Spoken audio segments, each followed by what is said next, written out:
दोस्तों आज के इस वीडियो में हम लोग सीखेंगे कि त्रिभुज का क्षेत्रफल को कैसे निकालते हैं। देखिए इस वीडियो में हम लोग तीन तरह का त्रिभुज को लिए हैं और तीनों सवाल अलग अलग है। देखिए इसको हम लोग बिल्कुल आसानी से समझेंगे। जब भी देखिए त्रिभुज में आपको आधार का मान और ऊंचाई का मान दिया हुआ होता है तो इसका क्षेत्रफल आप बिल्कुल आसानी से निकाल सकते हैं। देखिए त्रिभुज का क्षेत्रफल निकालने का फार्मूला होता है 1/2 गुना आधार गुना ऊंचाई। यह देखिए होता है फार्मूला।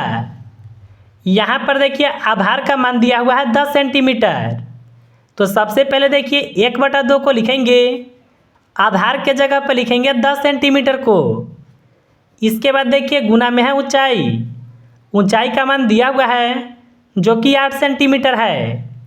2 से 10 को काटें, यह कटेगा 5 बार में। अब हम लोग ऊपर वाले संख्याओं का गुना करेंगे। 5 से गुना 8 में करें, यह होगा 40। और देखिए क्षेत्रफल हमेशा वर्ग सेंटीमीटर के रूप में आता है। यानी देखिए यह त्रिभुज का जो क्षेत्रफल होगा वह होगा 40 सेंटीमीटर स्क्वायर। चलिए अब हम लोग सीखेंगे कि अगर इस तरह का त्रिभुज है तो इसका क्षेत्रफल को कैसे निकालते हैं। देखिए यह एक समकोण त्रिभुज है तो इसमें देखिए यह जो कोण होगा यह 90 डिग्री का होगा। इसमें देखिए आधार का मान है और यहाँ पर देखिए ऊंचाई है। तो देखिए इसका भी क्षेत्रफल निकालने के लिए इसका फार्मूला होगा 1/2 गुना आधार गुना ऊंचाई, या फिर देखिए इसको लंब भी कहते हैं। देखिए सबसे पहले 1/2 को लिखेंगे। इसके बाद देखिए आधार के जगह पर लिखेंगे 12 सेंटीमीटर को। और देखिए ऊंचाई का मान है 15 सेंटीमीटर। 2 से 12 को काटें, यह कटेगा 6 बार में। 6 से गुना 15 में करें तो यह होगा 90। यानी देखिए यह त्रिभुज का जो क्षेत्रफल होगा वह 90 सेंटीमीटर स्क्वायर होगा। तो देखिए इस तरह से ऐसे त्रिभुज के क्षेत्रफल को निकालते हैं। अब चलिए हम लोग सीखेंगे कि अगर कुछ इस तरह का त्रिभुज है जिसका देखिए सभी भुजा अलग अलग रहेगा तो इसका क्षेत्रफल को कैसे निकालते हैं। देखिए इसको विषम बाहु त्रिभुज कहते हैं और इसका क्षेत्रफल को निकालने के लिए आपको हीरोन का सूत्र पता होना चाहिए। देखिए हीरोन का सूत्र होता है √S into S minus A। इसके बाद होता है S माइनस B। इसके बाद इंटू में होता है S माइनस C। यह देखिए होता है फार्मूला। देखिए S कहने का मतलब है यह होता है अर्ध परिमाप।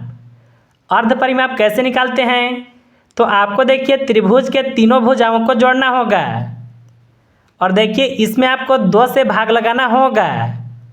तो देखिए एक के जगह पर मान लेते हैं 3 सेंटीमीटर और दूसरी भुजा को मान लेते हैं 4 सेंटीमीटर और देखिए तीसरी भुजा है 5 सेंटीमीटर और इसके बटा में देखिए है 2।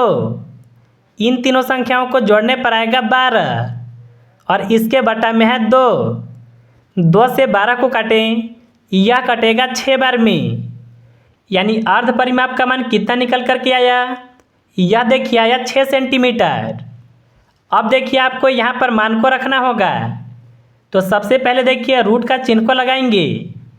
यहाँ पर देखिए S के जगह पर 6 सेंटीमीटर को लिखेंगे। इसके बाद देखिए S माइनस A है, S के जगह पर लिखेंगे 6 को। पहली भुजा का मान है 3 सेंटीमीटर तो यहाँ पर देखिए लिखेंगे 3 को। इसके बाद देखिए S माइनस B है तो यहाँ पर देखिए हम लोग 6 को लिखेंगे। इसके बाद B के जगह पर दूसरी भुजा को लिखेंगे। इसके बाद यहाँ पर लिखना है S माइनस C के मान को। S के जगह पर लिखेंगे 6 को और देखिए C के जगह पर तीसरी भुजा को लिखेंगे। अब इसको आपको हल करना होगा। तो यहाँ पर सबसे पहले रूट का चिन्ह को लगाएंगे। यहाँ पर देखिए 6 है, ब्रैकेट के चिन्ह जब हटेगा तो यहाँ पर देखिए गुना का चिन्ह लगेगा। माइनस करने पर आएगा 3, यहाँ पर माइनस करने पर आएगा 2 और यहाँ पर देखिए आएगा 1। अब देखिए इन सभी संख्याओं का गुना करेंगे। 6 से गुना 3 में करें, यह होगा 18। 18 से गुना 2 में करें, यह होगा 36। 36 से गुना 1 में करने पर यहाँ पर रहेगा 36। अब देखिए हम लोग 36 का वर्गमूल को निकालेंगे, तो यह देखिए होता है 6 और क्षेत्रफल है ना, यह देखिए सेंटीमीटर स्क्वायर के रूप में आएगा। यानी देखिए यह जो त्रिभुज है इसका क्षेत्रफल होगा 6 सेंटीमीटर स्क्वायर। देखिए हम लोग 3 तरह के त्रिभुज का क्षेत्रफल को निकालने के लिए सीख लिए।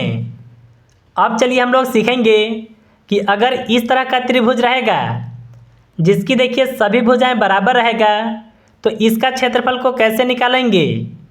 देखिए जिस त्रिभुज की सभी भुजाएं अगर आपस में बराबर रहता है इसको देखिए समबाहु त्रिभुज कहते हैं। और इसका देखिए क्षेत्रफल निकालने के लिए एक फार्मूला होता है √3/4 और इसके देखिए गुना में होता है भुजा का स्क्वायर। देखिए यह होता है फार्मूला। तो देखिए एक भुजा का मान 10 सेंटीमीटर है ना, तो आपको देखिए भुजा के जगह पर 10 को लिखना होगा। तो यहाँ पर देखिए √3/4 और इसके गुना में लिखेंगे भुजा के जगह पर 10 को। यहाँ पर देखिए स्क्वायर है। देखिए फिर से हम लोग यहाँ पर लिखेंगे √3/4 को। इसके बाद देखिए 10 का स्क्वायर का मतलब है कि आप 10 को 2 जगह गुना में लिख सकते हैं। देखिए 2 से 4 कटेगा 2 बार में, 2 से 10 कटेगा 5 बार में, 2 से 2 कटेगा 1 बार में, 2 से 10 कटेगा 5 बार में। अब देखिए इन दोनों संख्याओं का गुना करेंगे, तो यहाँ पर देखिए रूट में है 3, 5 से गुना 5 में करें तो यहाँ पर होगा 25। आप देखिए इसी चीज़ को इस तरह से लिख सकते हैं, 25 को पहले लिखेंगे और √3 को बाद में लिखेंगे। यानी देखिए यह त्रिभुज का जो क्षेत्रफल होगा वह होगा 25√3। तो देखिए इस तरह से आप बिल्कुल आसानी से किसी भी त्रिभुज का क्षेत्रफल को निकाल सकते हैं।